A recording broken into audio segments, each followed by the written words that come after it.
세례 요한은 이날도 요단강에서 하나님의 명령대로 많은 사람들에게 예루살렘과 유대와 요단강 건너 수많은 동서남북에서 몰려온 군중들에게 세례를 열심히 베풀고 있었습니다. 거기에는 바리새인들과 사두개인들이 있었습니다. 이 세례를 열심히 베풀고 있던 때에 예수님께서 호련히 요단 강가에 나타나셨고 세례 요한에게 세례 받기를 요청하셨어요. 세례 요한이 예수 그리스도에 대한 이전에 확실한 깨달음을 갖고 있었습니다. 세례 요한이 하나님의 아들 예수 그리스도께서 세례 받으실 때에 어떠한 놀라운 현상이 일어나게 될 것인지도 하나님의 계시를 통해서 확실한 증거를 가지고 있었습니다. 33절 말씀이 그것을 증거하고 있는데요. 본문 말씀을 통해서 우리는 세 가지의 내용을 생각하고 또 함께 살펴보면서 은혜 나누기를 원합니다. 요한복음 1장 29절부터 34절까지의 말씀을 통해서 첫째는 예수님이 누구신가? 예수님에 대한 세 가지의 중대한 이 세례 요한의 깨달음을 우리가 함께 나누기를 원합니다. 두 번째는 이 세례 요한의 물세례의 사역이 목적이 무엇인지를 우리가 함께 밝혀보기를 원합니다.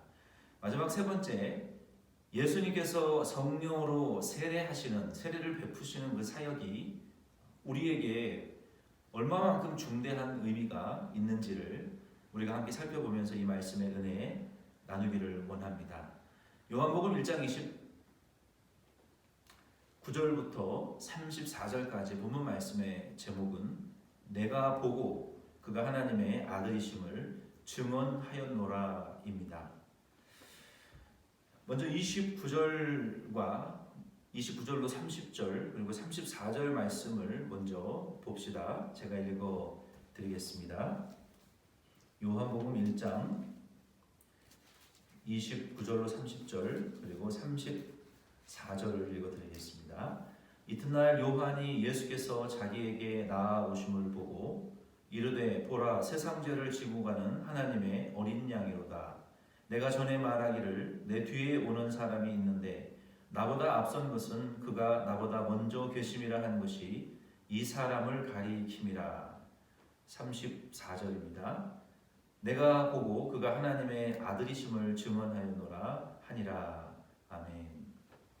먼저 29절로 30절, 34절 말씀은 세례 요한이 예수님에 대하여 깨달은 중대한 세 가지의 진리를 기록하고 있습니다. 오늘 이 깨달음이 세례 요한의 세 가지의 깨달음이 저와 여러분의 진실한 예수님에 대한 믿음의 고백이요 또 진리의 확증이 꼭 될 수 있기를 바랍니다. 세례 요한은 구약 선지자 마지막 선지자였습니다. 구약 사람 중에 예수님의 증거를 받은 대로 그리스도에 대하여 가장 많은 깨달음을 갖고 있었던 선지자였습니다. 본문 말씀에 의하면 세례 요한은 예수님에 대해서 세 가지의 중대한 진리를 깨달았고 그리고 이스라엘 사람들에게 열심히 그것을 가르쳐 주었습니다. 오늘 이 말씀을 통해서 저와 여러분도 예수님에 대한 이 중대한 이 이센셜한 진리를 믿음을 반드시 내 것으로 내 믿음으로 여러분 고백하는 그리고 그 믿음대로 여러분 경험하실 수 있는 예수님에 대해서 이런 은혜가 저와 여러분에게 있기를 원합니다. 첫 번째는 29절 말씀에 세례 요한이 예수님은 하나님의 어린 양이다라고 증거했습니다. 그런데 그게 다가 아닙니다. 이 어린 양은 어떤 어린 양이냐면 세상 죄를 지고 가는 세상 모든 죄를 짊어지시는 하나님의 어린 양이라고 증거했습니다. 세례 요한은 구약 선지자의 마지막 주자로서 구약 성경을 바탕으로 하나님의 아들 예수 그리스도께서 이 이스라엘 사람들의 죄를 용서받기 위해서 하나님께 드리는 그 구속 속죄 제물, 희생 제물로서 예수님께서 오셨다는 것을 깨달았어요. 구약 시대 사람들은, 이스라엘 백성들은 누구든지 죄를 사함받기 위하여 하나님께 제사 드릴 때에 반드시 희생의 제물이 있어야 됐습니다. 그 제물에는 반드시 짐승에, 하나님이 지정하신 그 짐승에 피가 있어야 됐어요. 이 어린 양은 그 희생 제물 중에 소나 양이나 염소나 수양이나 또 암양이나 수염소나 암염소나 또 양이나 어린 양이나 이러한 제물들을 비둘기나 새를 하나님께 제물로 또 곡식으로 소재로 드릴 때에 이 어린 양은 소나 양이나 염소 혹 암 염소보다도 쌌어요. 그 가치가 싸게 살 수 있었어요. 그래서 이 어린 양이 제물은 아주 가난한 성도들이 하나님께 죄사함 받기 위해서 드리는 제물이었습니다. 이 어린 양은 하나님께 제사로 드릴 수도 있었고 또 이스라엘 백성들은 하나님께서 먹을 수 있도록 부정하지 않은 쪽발과 되새김질이 갈라져 있는 그런 양식도 되고 그리고 하나님께 드리는 제물이었습니다.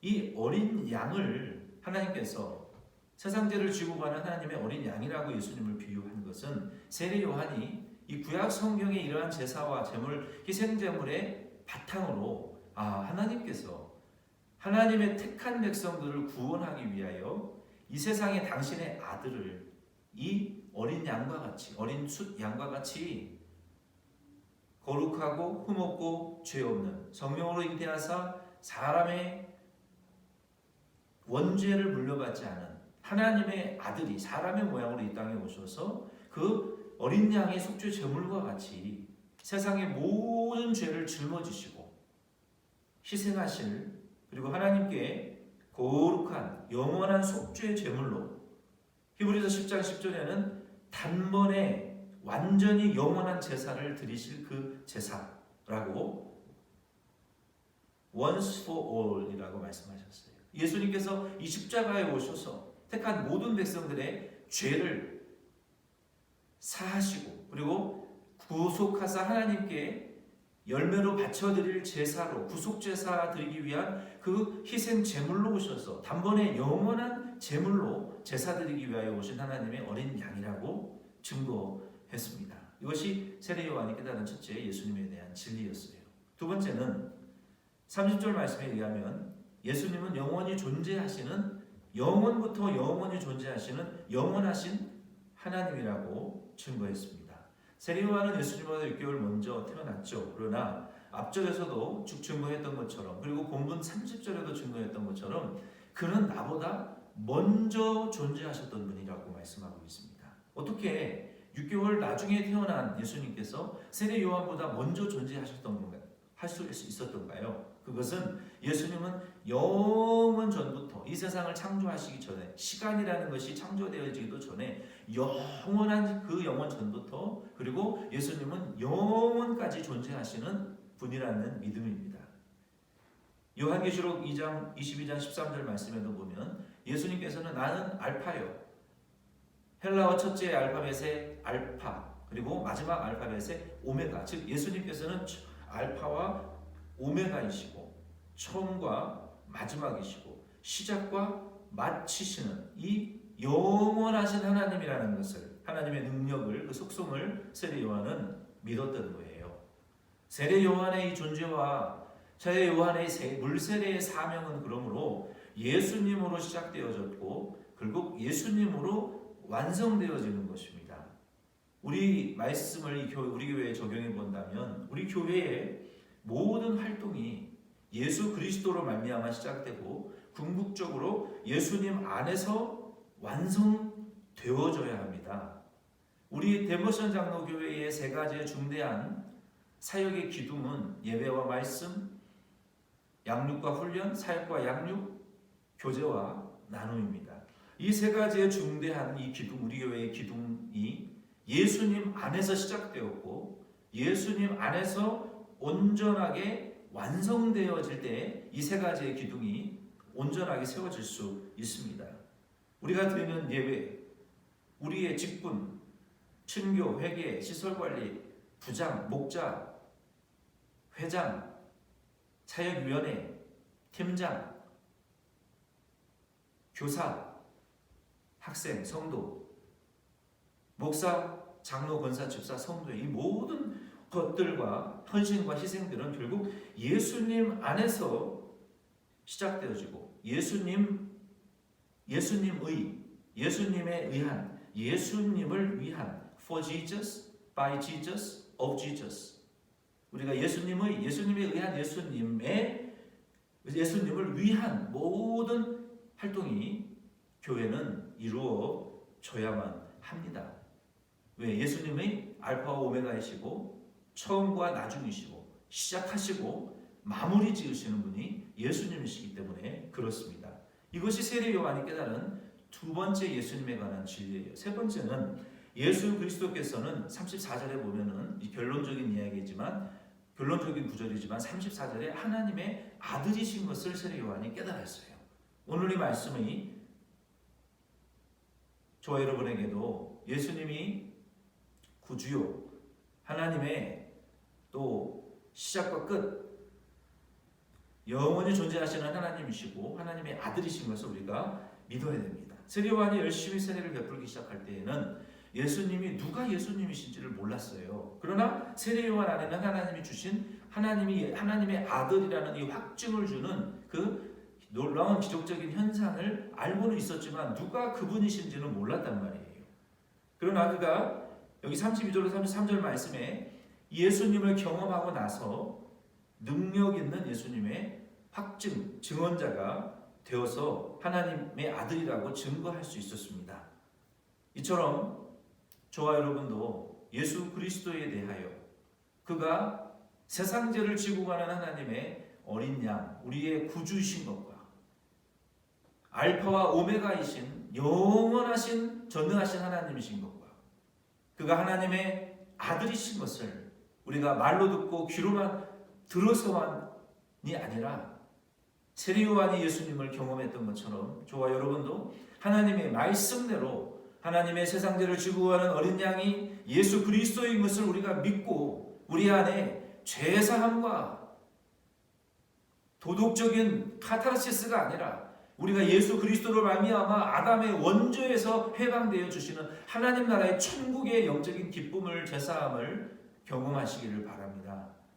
영원히 존재하시는 알파와 오메가이신 예수 그리스도를 믿음으로 말미암아 우리 안에 영생의 능력을 경험하시기를 바라고 하나님의 아들이신 예수 그리스도를 믿음으로 말미암아 우리를 죄와 사망과 마귀의 권세에서 육체의 정욕과 이생의 자랑과 안목의 자랑과 이 정욕을 쫓아가고 추구하는 이러한 옛사람의 육체의 부패성을 쫓아 역사하는 이러한 죄악에서 우리의 유산을 찾지 않고 하나님의 아들을 믿음으로 하나님의 아들의 자녀의 권세를 누리시기를 바라고 하나님 나라의 그 풍성한 능력과 은혜와 은사들을 다 상속받으시는 하나님의 자녀의 권세를 경험적으로 누리실 수 있기를 바랍니다.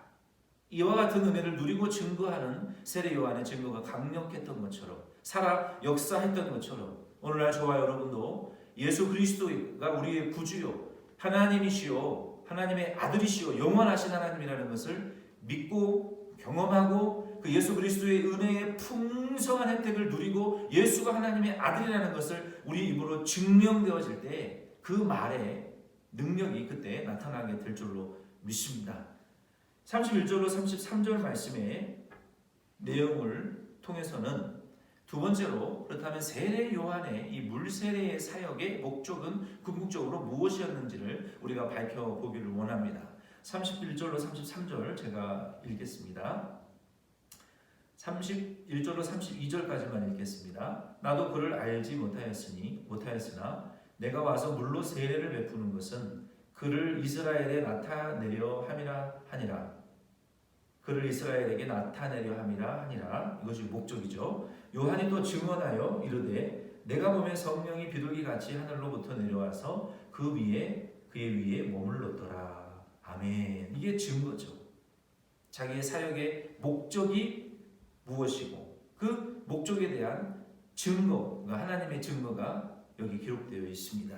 세례 요한의 세례 사역은 하나님의 아들이 예수 그리스도이신 것을, 예수 그리스도께서 하나님의 아들이신 것을 발견해내고, 그리고 사람들에게, 이스라엘 사람들에게 공개적으로 그것을 이 validation, 예수님께서 공식적으로 세상죄를 지고 하나님의 어린 양 구주로 알파와 오메가이시는 영원하신 전능하신 하나님으로 하나님의 구약 성경의 증거를 받고 오신 그 하나님의 아들이신 것을 공적으로 이 세례를 통하여 발견해내고 하나님께서 주시는 증거를 보여줌으로 말미암아 공개적으로 이스라엘 사람들에게 우리의 왕이신 하나님의 아들 예수 그리스도께서 오신 것을 나타내 드러내 보여주는 것이 세례 요한의 그 물세례의 사역의 목적이었다는 것입니다. 세례 요한이 요단강에서 사람들에게 물로 세례를 주기 시작할 때에는 누가 예수님이신지를 그는 모른 채 계속 세례를 밤낮으로 베풀고 하나님의 말씀을 메시지를 선포했어요. 그러나 세례 요한은 하나님으로부터 그 예수 그리스도께서 하나님의 아들이 세례받을 때 어떤 특정적인 현상이 일어나게 될 것인지에 대한 증거를 자기 속에 갖고 있었습니다. 그래서 그 사인을 기다리고 있었던 거예요. 그 사인의 내용은 33절 말씀에 기록되어 있는 것처럼 무엇입니까? 세례를 받을 때 그 사람 위에 남자라고 말씀하셨어요. 그 남자 사람 위에 성령이 하늘로 내려와서 그 위에 머물러 있는 그분이 바로 하나님의 아들이시라는 것을 증거받았어요. 그래서 세례 요한이 그 예수님을 찾기 위해서 세례를 베풀고 증거하기 위해서 세례를 베풀었던 거예요. 드디어 예수님의 호련히 나타나셔서 세례 요한에게 세례를 받으실 때에 하나님의 증거대로 예수님의 머리 위에 하늘로부터 성령이 비둘기의 형상으로 임하여 예수님에게 머물러 계셨습니다. 바로 비로소 세례 요한의 사명이 이제는 완료되었던 것입니다. 이 말씀을 바탕으로 우리 교회가 적용해 봐야 될 말씀은 무엇이겠습니까? 우리 교회도 예수님께서 우리 교회에 알게 해주신 것들이 있습니다. 하나님께서 성취하고자 하시는 그 사역과 비전들이 있습니다.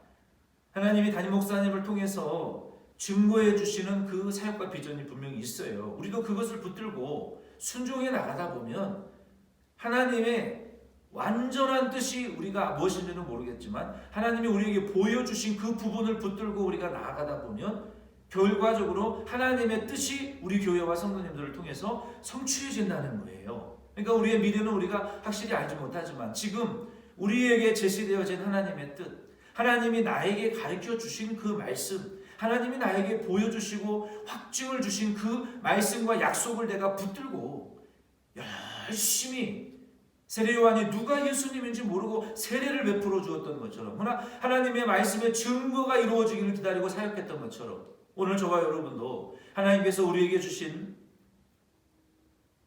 그 물세례의 사역과 같은 사명과 직분들 우리가 잘 감당해 나가다 보면 하나님의 뜻이 우리가 모르지만 우리 교회와 저와 여러분을 통해서 이루어지게 될 줄로 믿습니다.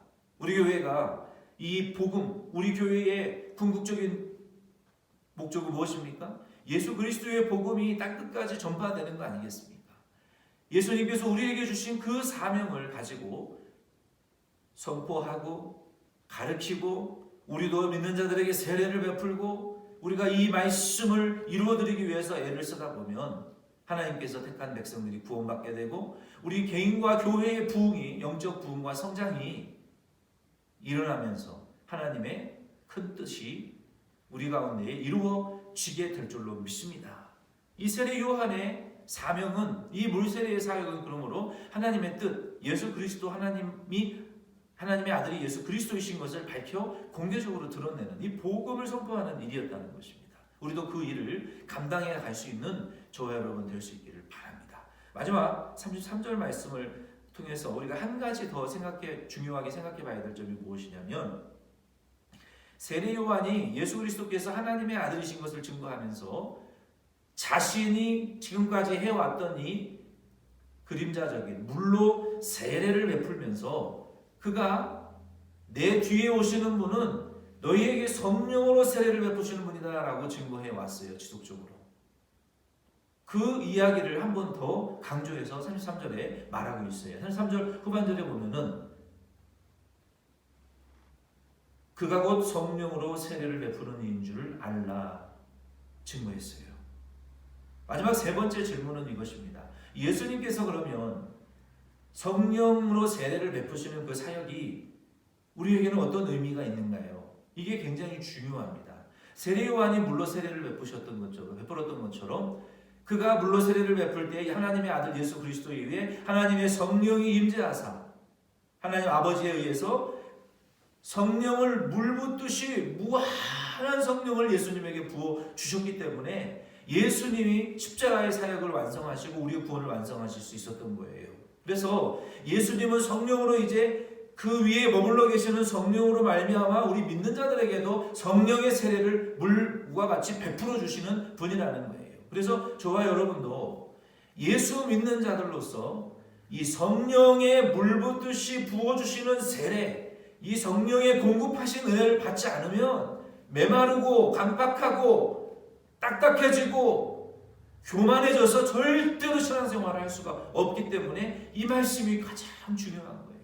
우리가 믿는 예수님은 누구시냐? 우리에게 물 붓듯이 날마다 생수의 성령의 은혜를 공급하고 계시는 분인데 우리가 그 은혜를 공급받고 있느냐는 것이죠. 자, 33절 말씀에 예수님은 성령으로 세례를 베푸신다라는 말씀의 의미, 예수님이 이 세례 요한에게 세례를 받으실 때 성령이 비둘기의 형상으로 예수님에게 임했다고 해서 비둘기가 성령은 아니고 성령이 또 비둘기라는 의미는 아닙니다. 제발 그런 의미로 성경을 보지 마십시오. 이건 상징적인 비유적인 의미 아니겠습니까? 여러분, 구약 성경의 비둘기는 이 어린 양과 같이 가장 가난한 자들이 드리는 제물이었어요. 비둘기나 참새, 그보다 정말로 가난한 분들은 곡식가루를 가지고 거기에 올리브유를 넣어서 하나님 앞에 향기를 태워 드렸습니다. 이 비둘기라는 것은 다른 제물들은 다 쪼갰지만 비둘기는 너무 작기 때문에 머리만 비틀어서 뭐 쪼갤 것도 없었어요. 그래서 하나님께서 머리만 비틀고, 이 머리가 비틀림 당한 것은 예수님이 십자가에서 비참하게 죽음 당하실 것을 의미하는 거예요. 뭐 어떤 분은 아브라함이 이 새를 쪼개지 않아가지고 잠들었다 그러는데 그런 말도 안 되는 성경적인 진리도 아니고 신학적인 근거도 없는 진리를 제발 믿지 말고 전파하지 마세요. 성경을 가지고 말씀해야 돼요. 이 비둘기는 가난한 사람들이 드리는 제물이고 이 제물은 예수님을 상징하는 것입니다. 구약에. 이 예수님께서 성령을 받으셨을 때, 성령이 임하셨을 때 비둘기와 같은 형상으로 임했다라는 것은 이런 의미가 있어요. 예수님께서 속죄 제물로 가장 거룩하고 순결한 속죄 제물로 자신을 겸손하게 예수님께 드릴 것을 의미하는 거예요.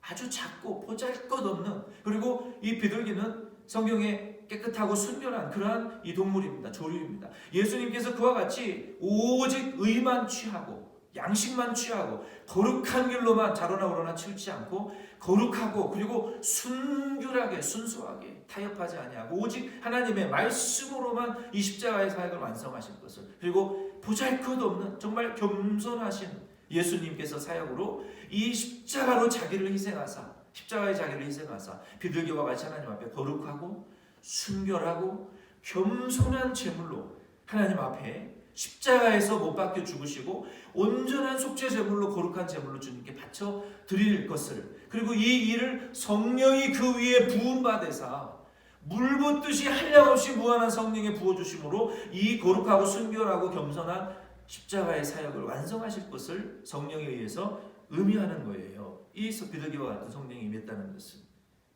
그리고 예수님께서 비둘기와 같은 이 성령의 충만하심으로 십자가 사역을 감당하셨다는 의미뿐만 아니라 예수님께서 이 세례를 받음으로 물세례뿐만 아니라 그 위에 성령의 세례가 예수님에게 사역에 임재하셨던 것처럼 예수님께서는 십자가의 보혈로, 십자가의 도로 믿는 많은 자들의 죄를 물로 씻는 것처럼 물과 예수님이 순종하신 그 복음의 진리와 성령의 은혜로 말미암아 믿는 자들의 원죄와 자범죄를 다 씻으시고 예수 그리스도의 그 십자가와 부활로 믿는 자들의 양심의 화인을 맞은 아담의 원죄를 지옥 갈 원죄를 씻어내실 뿐만 아니라 우리의 생각과 마음과 행위와 의도와 과거와 현재와 미래에 우리의 정서와 양심과 부모로부터 물려받은 이런 잘못된 인격과 성격과 습관까지도 원죄뿐만 아니라 우리의 모든 전인격적인 죄악들도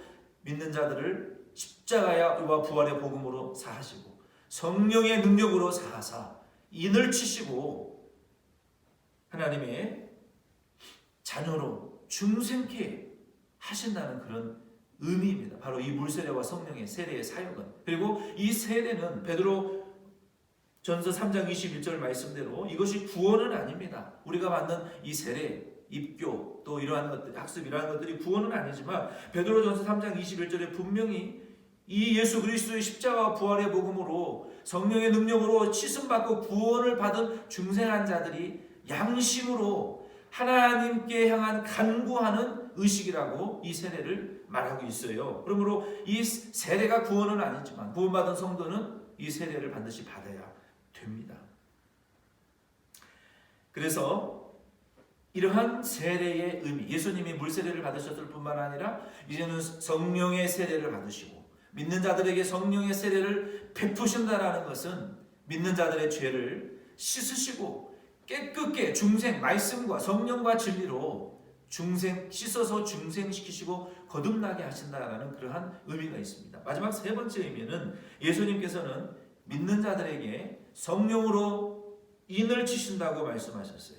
디도서 3장 5절로 7절이나 히브리서 10장 22절 말씀에 고린도전서 6장 11절 말씀에도 믿는 자들에게 성령으로 도장을 꽝 찍으시고 너는 나의 소유다. 하나님의 나라를 이어받을 유산으로 이어받을 자녀다. 너는 영생 얻을 자녀라 라는 것을 우리에게 인치시는 것처럼 성령을 우리에게 주시고 믿는 자 속에 동거하시고 거주하시면서 감화하시고 감동하시고 우리 안에 내주하시고 역사하셔서 우리 안에 계속해서 성령의 은혜를 부으시고 또 부어주셔서 우리 안에 그리스도의 형상이 이루어지고 그리스도의 거룩이 우리 안에 완성되어져 가도록 불붙듯이 성령을 계속해서 부어주시는 예수님이라는 거예요.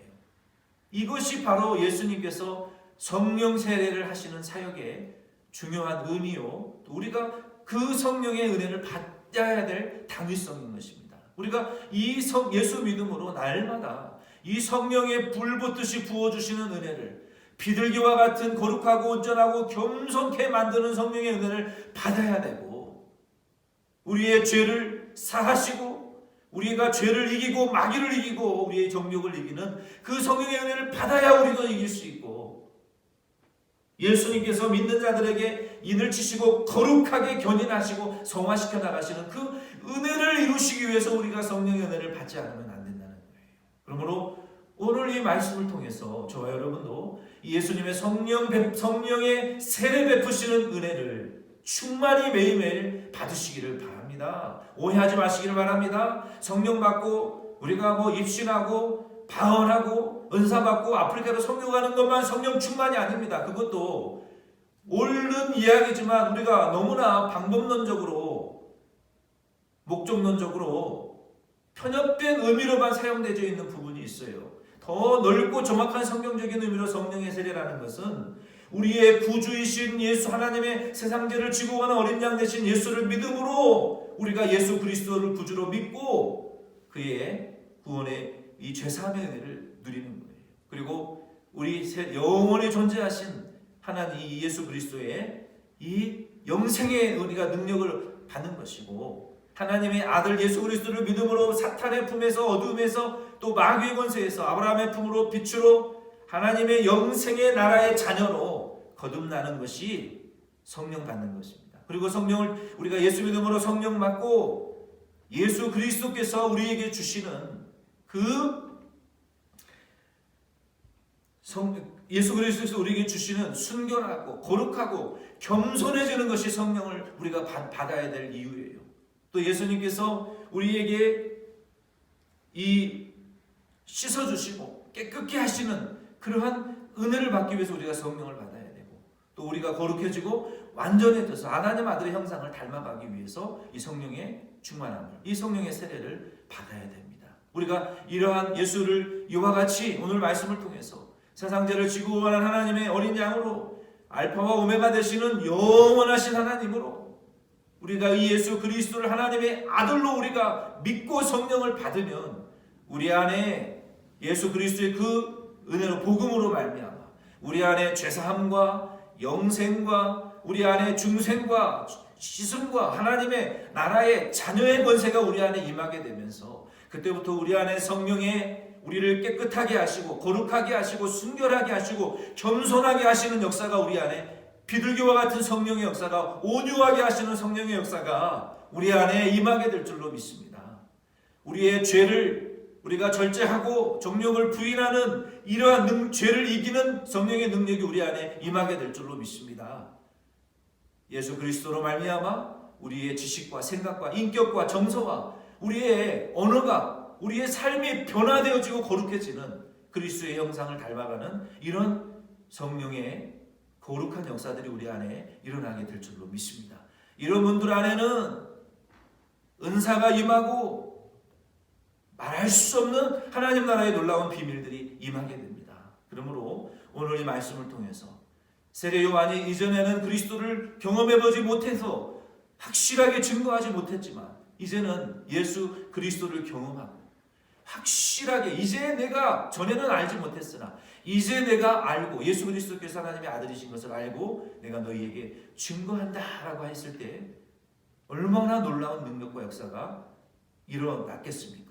오늘 이 말씀을 통해서 저와 여러분도 예수를 분명히 믿으시고 예수님께서 우리에게 베푸시는 성령의 세례의 충만함을 날마다 공급받으시고 경험적으로 아시고, 예수 그리스도가 저와 여러분과 우리 가정과 우리 교회를 통해서 입증되어지고 능력 있게 증명되어지는 그런 은혜가 충만히 임하시는 한 주, 저와 여러분 우리 덴버시원 장로교회 되기를 바랍니다.